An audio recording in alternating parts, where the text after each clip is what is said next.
menjawab beberapa pertanyaan teman-teman media.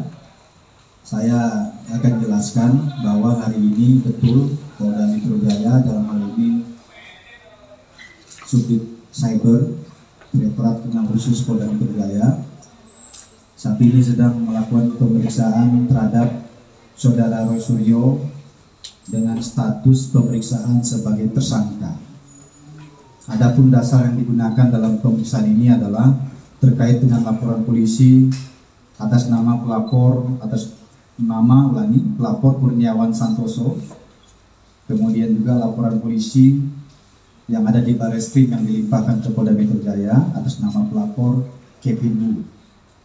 Kemudian tentunya penyidik dari Subdit Cyber ini telah mengeluarkan surat perintah penyidikan dengan nomor 2857 sehingga kasus ini dinaikkan ke tahap penyidikan.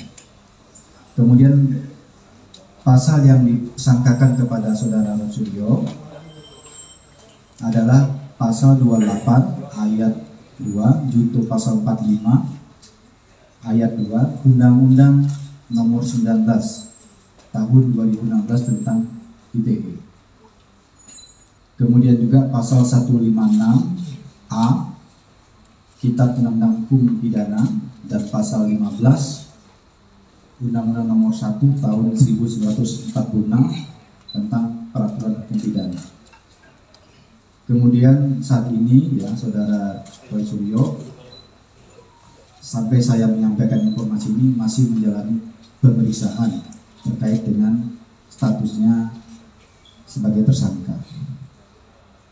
Kemudian penyidik juga dalam kasus ini ya telah melakukan beberapa pemeriksaan terhadap 13 orang saksi ahli. Di antaranya adalah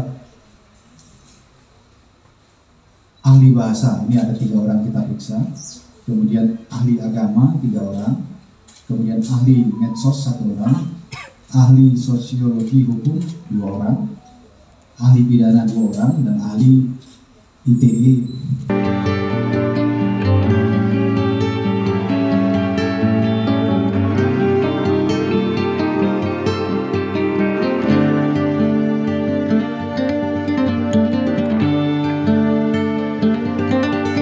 Terima kasih sudah nonton. Jangan lupa like, subscribe, dan share ya.